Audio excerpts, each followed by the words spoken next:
Halo, Bung Rocky, tadi pagi ya Anda bicara soal Pak Jokowi itu bukan bukan penerus ide Soekarno, bahkan tidak paham dengan ide Bung Karno begitu kan, apalagi kok bicara bicara soal Rakernas PDIP kemarin bicara soal kedaulatan pangan.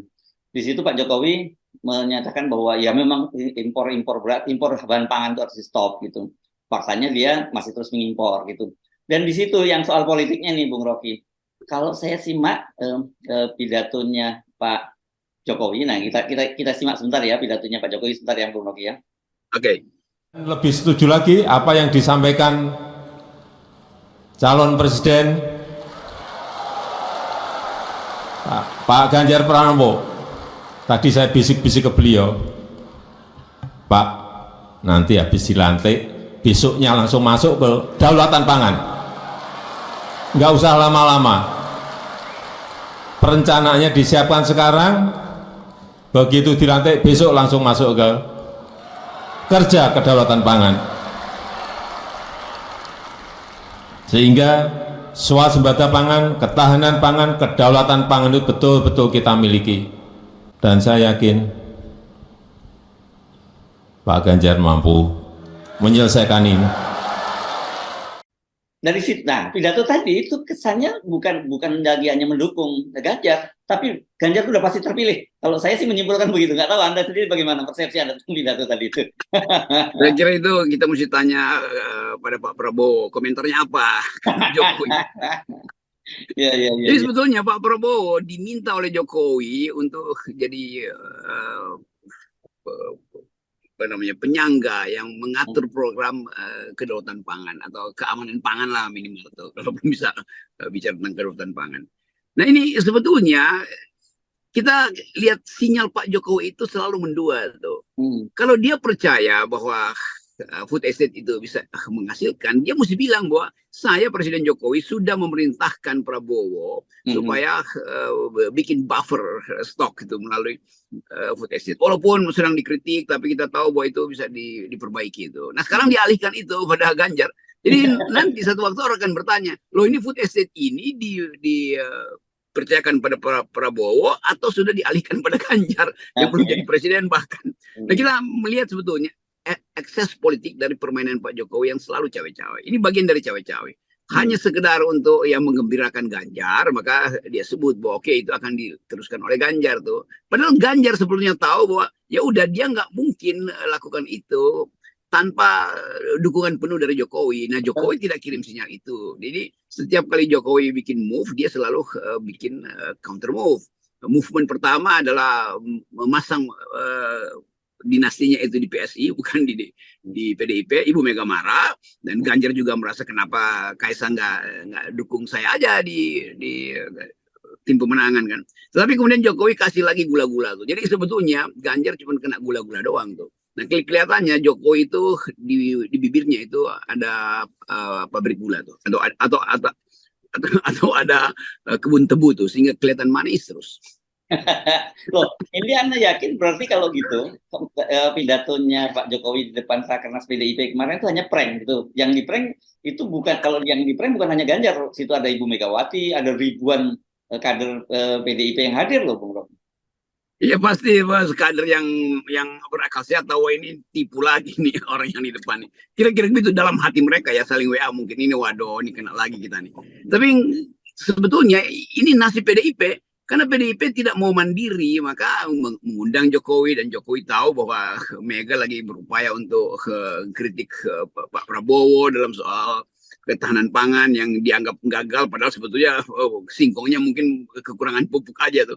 Dan itu yang kemudian dibaca oleh Jokowi. Jadi Jokowi itu membuat Mega itu seolah merasa lega. Padahal Mega tahu bahwa ini juga adalah prank. Tetapi begitulah kita tahu bahwa kualitas PDIP adalah menunggu sinyal demi sinyal tuh. Sementara elektabilitas Ganjar itu tidak ditentukan oleh Jokowi itu. Jokowi tidak dengan sepenuh hati atau bahkan tidak mempedulikan lagi itu nasib Ganjar. Tetapi untuk basa-basi pencitraan karena dia masih memegang kartu anggota PDIP maka seolah Ganjar merasa oke elektabilitasnya akan naik lagi tuh karena Jokowi mengamanatkan dia untuk jadi semacam pemangku kebijakan soal pangan. Padahal kita tahu sebetulnya kalau Ganjar mau naik elektabilitasnya, Ibu Mega mestinya pecat Jokowi itu, jangan diundang. Kalau Mega nggak undang Jokowi, orang akan merasa bahwa oke, berarti Ibu Mega tetap tegak lurus dengan prinsip-prinsip kerakyatan. Jadi justru dengan undang Jokowi, ya elektabilitas Ganjar turun lagi itu. Ya, ya. Oke, jadi saya tidak tahu ya kalau kemarin seperti apa ekspresinya Ibu Megawati ketika Pak Jokowi menyampaikan pidato itu. Tapi yang kelihatan kan ekspresi wajah Ganjar gitu, yang senyum-senyum dia gitu. Sementara Prananda, putra Ibu Megawati kan menunjukkan ekspresi biasa saja gitu. Jangan-jangan Pranandanya paham soal itu.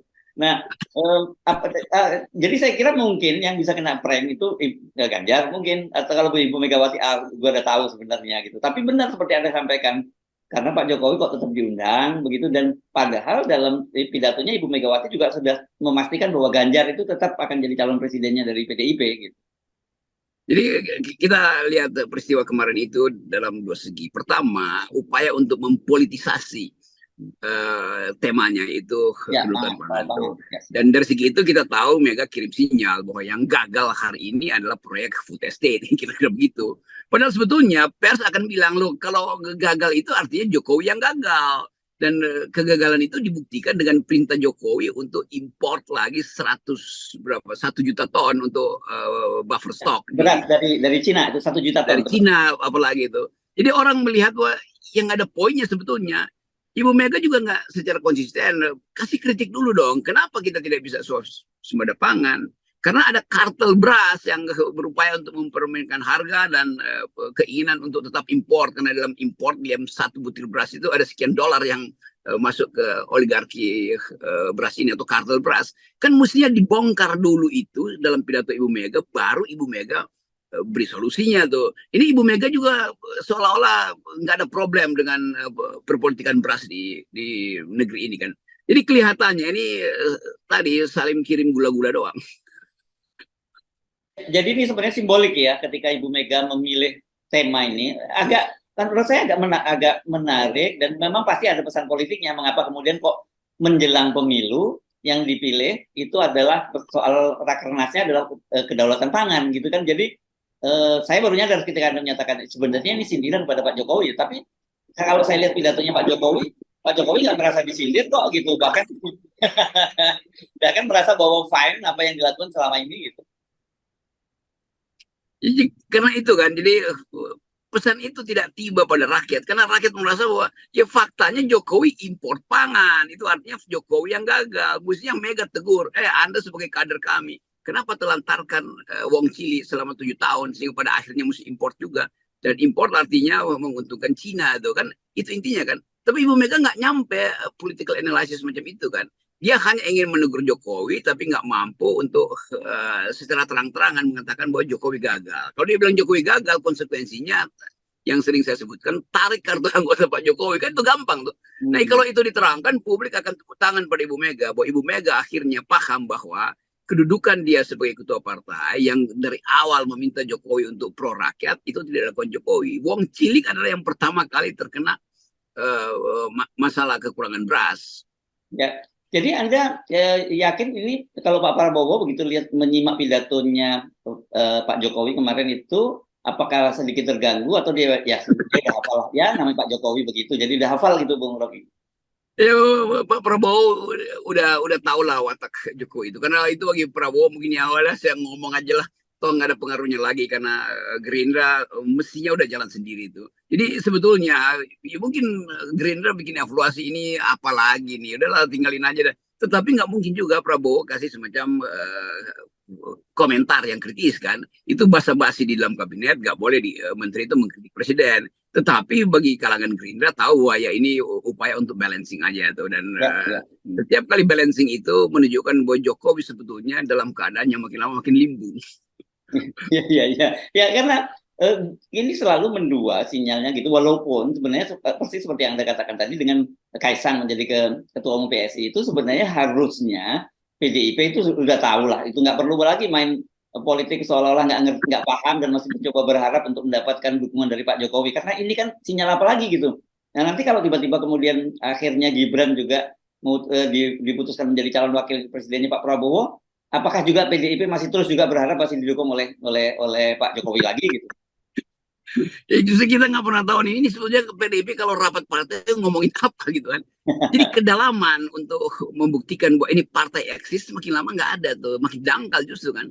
Eksistensi partai, eksistensi PDIP itu ditentukan sebetulnya di dalam sejarah politik kita, yaitu keteguhan dia tuh untuk jadi oposisi. Kalau jadi oposisi belum oposisi, kalau memimpin betul-betul tegas dengan pendiriannya. Nah sekarang justru Ibu Mega itu diombang-ambingkan oleh gangguan seseorang yang dia sebut sebagai petugas doang tuh. Bagaimana petugas mengganggu-ganggu tuh? Jadi kelihatannya Jokowi masih ingin ganggu PDIP, sehingga satu waktu mungkin dalam seminggu ini misalnya, kalau ada keajaiban, Jokowi bilang, oke, kalau Anda mau saya tetap pro PDIP dan mengusung Ganjar, maka lakukan kongres luar biasa tuh. Jadikan saya ketua umum partai itu. Jadi kira-kira begitu. Supaya lengkap bahwa Jokowi itu jadi ketua umum PDIP, Kaisang jadi ketua umum PSI, maka lengkaplah itu. Pak Jokowi dan Kaisang akan bikin koalisi baru, kira-kira begitu kan. Ya, Itu ya, juga ya. yang tersirat di dalam tulisannya Guntur Soekarno Putra tadi pagi di Kompas, yang menginginkan supaya Jokowi ya jadi ketua PDIP aja, supaya selesai problem kaderisasi. Karena mungkin bagi Guntur, Ibu Mega udah usianya makin bertambah, sehingga kaderisasi terbengkalai. Jadi kita lihat sebetulnya ada sinyal yang agak sumir bahwa Jokowi menginginkan jadi ketua umum PDIP, gampangnya begitu. Itu kan cuma soal kecil kan. Ya, ya. Kalau misalnya Jokowi bilang oke, tapi kasih saya ketua umum, Ibu Mega jadi penasihat partai, maka saya akan sepenuhnya pindahkan energi saya dari Prabowo pergi pada Ganjar. Nah ini jadi game changer lagi. Tapi hal semacam ini bisa terjadi karena kekacauan di dalam sistem politik kita. Ya, oke. Saya kira ya apa yang ditulis oleh Guntur ya di Kompas itu bukan tersirat lagi, tersurat itu Bung Rocky yang menyatakan dari itu bahwa, dan ini menarik karena bagaimanapun juga meskipun kita tahu bahwa sejak awal Guntur itu mendukung Ganjar Pranowo, jadi saya bertanya-tanya, ini usulan menjadikan Pak Jokowi ketua umum dan Ibu Mega sebagai ketua dewan pembina oleh kakaknya sendiri tadi itu, apakah ini hanya semata untuk mengamankan tiketnya, mengamankan pencapresan Ganjar Pranowo, atau betul-betul Guntur ini sebagai anak ideologi dari Bung Karno juga ingin menyelamatkan masa depan PDIP gitu. Ya kita membayangkan bagaimana Guntur bisa tiba pada ide itu. Artinya ada staf yang diskusi dengan dia panjang lebar. Kan kita tahu Pak Guntur itu punya naluri yang kuat, tetapi ekspresi verbalnya agak menurun akhir-akhir ini nih. Karena usia mungkin tuh. Tetapi kita lihat karena itu dimuat di Kompas, dan berarti ada desain di situ bahwa Guntur mesti mengucapkan sesuatu yang menjadi sinyal bahwa dia adalah pendukung Ganjar, dan supaya Ganjar itu selamat sesuatu cara adalah jangan Ibu Mega bertarung dengan bertentangan dengan Pak Presiden tuh. Jadi kelihatannya ada tim yang beroperasi di balik artikel Kompas itu. Dan tim itu kita bisa duga itu adalah upaya Jokowi untuk mengirim sinyal bahwa masih bisa saya pindahkan energi saya ke PDIP dengan Ganjar sebagai calon presiden, tetapi izinkan saya, atau dengan kata lain, biarkan saya mengatur strateginya tuh. Nah, secara mengatur strategi ya kalau Jokowi jadi ketua partai PDIP kan itu dalilnya. Jadi mungkin nanti kan udah jadi tradisi itu, Kaisang dalam 2 hari bisa jadi ketua partai. Nah Jokowi mungkin dalam 4 hari juga bisa jadi ketua PDIP, kan gampang aja. Iya, ya. Karena bagaimanapun juga meskipun kita tahu bahwa Ibu Megawati selama ini dalam keluarga mengelola PDIP itu otonom gitu ya, tapi tentu tidak bisa diabaikan pernyataan dari kakak kandungnya Guntur Soekarno Putra ini ya, Bung Rocky ya.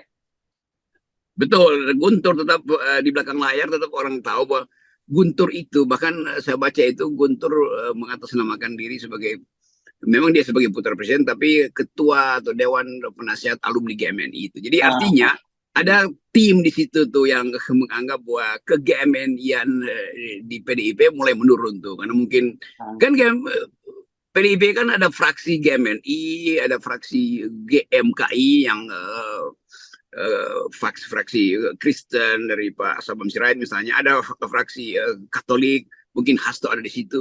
Jadi balancing ini mulai kita lihat tuh bahwa PDIP sebetulnya jadi ajang untuk mengukur apakah PDIP yang tadinya merupakan fusi dari partai-partai yang sifatnya sekuler itu masih bisa bersatu untuk mencari kader. Jangan-jangan kader PDIP mungkin suatu waktu tidak datang dari kalangan GMNI atau datang dari kalangan konvensional, para partai-partai pendukungnya tuh. Nah kegiatan di dalam PDIP sendiri kan kita nggak bisa baca sekarang tuh. Apa ada kaderisasi di situ? Kita nggak lihat ada kaderisasi. Jadi Guntur mungkin melihat jangan sampai partai ini kehilangan momentum kaderisasi. Karena itu lebih masuk akal memang sebelum partai ini berantakan harus ada seseorang yang jadi simbol pengikat di situ, jadi political cement di situ tuh, yaitu Jokowi yang ditemukan kan. Karena bagi Guntur ya kalau Jokowi ya gampang selesai itu, Jokowi akan pegang PDIP dan Jokowi akan pro Ganjar, ya udah selesai itu. Jadi saya lihat bahwa Kompas itu didesain, opini publik di Kompas mulai tulisannya Guntur Soekarno Putra itu adalah desain untuk menyelamatkan PDIP. Sekaligus dari situ timbul interpretasi kita bahwa PDIP mengalami krisis kader. Yes, oke. Baik, terima kasih Bung Rocky. Oke. Sekali lagi ini cuma analisis ya. Ini kita bebas beranalisa. Oke. Terima kasih. Yap.